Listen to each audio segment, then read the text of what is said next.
Well, thank you to the world for tuning in to season 3, episode 6 of the Good New World series, as usual, inspired by God, created by Dr. Leon Ying, designed by Andrea Wen, and dedicated to you, humanity.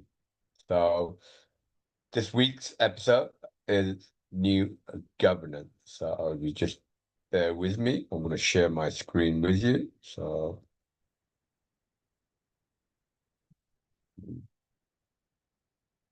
share my screen. So hopefully you can see this. And as usual, my presentation was created for the Court of Friendship Association as member number 5 by myself, my partners, Andrea Wen and Linda Zaraya. So this is the March 26th presentation. It's called New Governance, Political Dualism. And as usual, I take a reference from an excerpt from the Knowledge Book. In this case, the excerpt is your world that goes through depression, facing the negative life, will be freed from individualism and will become socialized. And that is in the Knowledge Book, Article 24, explanation about organization. And for the English version, that's on page 355. So again, thank you to the Court of Friendship Association for allowing us to do this monthly presentation. So what is political dualism? Well, exploring how the balance between the two extremes, which in this case capitalism and communism, shapes the world's most effective political systems.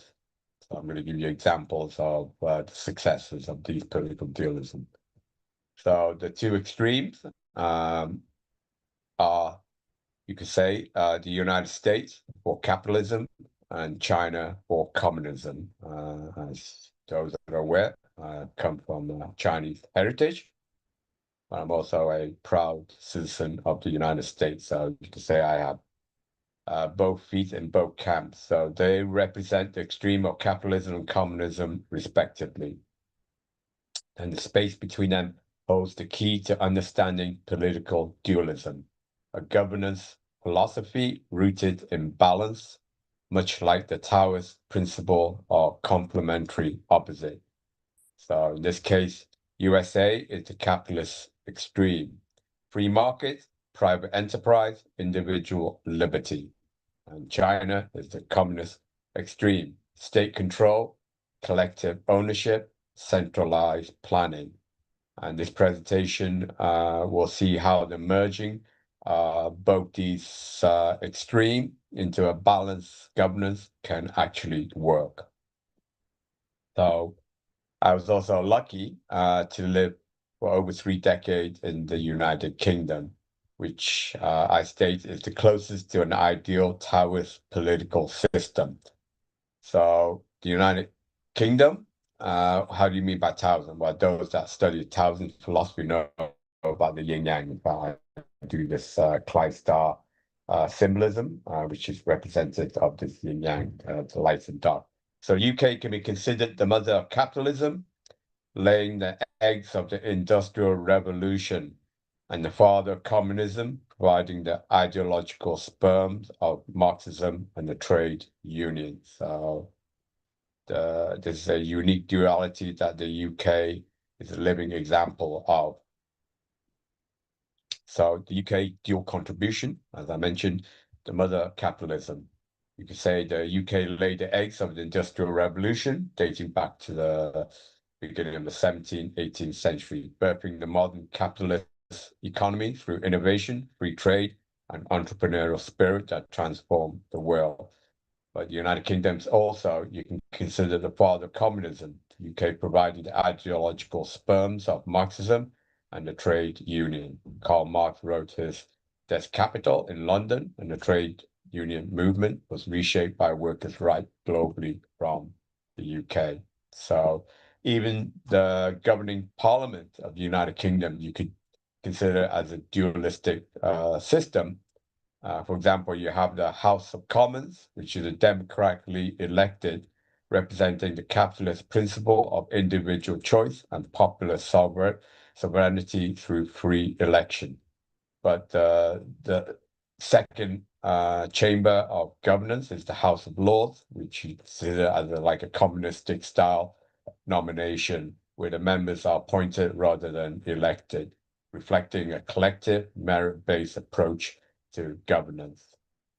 Another example of political dualism that works very successfully is my actual birthplace. I was born in Singapore, which was a former colony of the United Kingdom. Hence, not surprisingly, it took the best aspects of the UK and formed it into its own creation.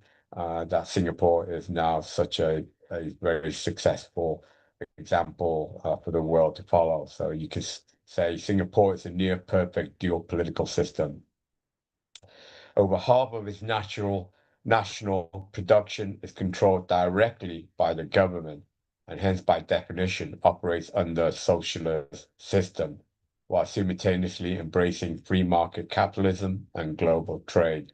Hence why Singapore is a near perfect, what I call it, a near perfect dual political system. This blend of state control and market freedom has produced extraordinary results, as we can see from the stats here.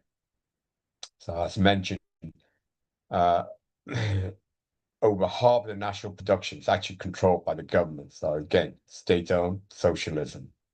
But for those that own our capitalism, well, Singapore, as I said, is the third least corrupt nation in the world. So no, communism or, like I said, corruption is embedded in all systems, to be honest with you, whether you're capitalist or communism, there's corruption there. So, it doesn't safeguard that. But Singapore has demonstrated by even state control, by having a capitalist mentality with individual can, if governed right, can produce a very safe place, as demonstrated, third least corrupt nation. It also is the third highest per capita GDP. So those that say, well, publicly run entity cannot succeed. Well, UK and Singapore have shown that it can succeed, So these remarkable rankings demonstrate how political dualism, balancing socialist governance with capitalist enterprise, can produce exceptional outcomes in both integrity and prosperity. So the case for political dualism. So we have the balance, the blending of capitalist and socialist principles. Integrity, dual accountability reduces corruption. Renewal, continuous adaptation of opposing forces. So you take the best of both the extreme and use that for your operating system. Prosperity, shared growth through hybrid governance. So thank you again to the Court of Friendship and obviously my partners, Andrew Wen and Linda Laraya. So let me stop the sharing of this and get back to myself. So thank you again for those that are listening and watch this broadcast, which I do for the history of humanity, hopefully from centuries, millennium, long into the future. And thus, these broadcasts will still be remembered long past my due time. So God bless you, and I look forward to seeing next month's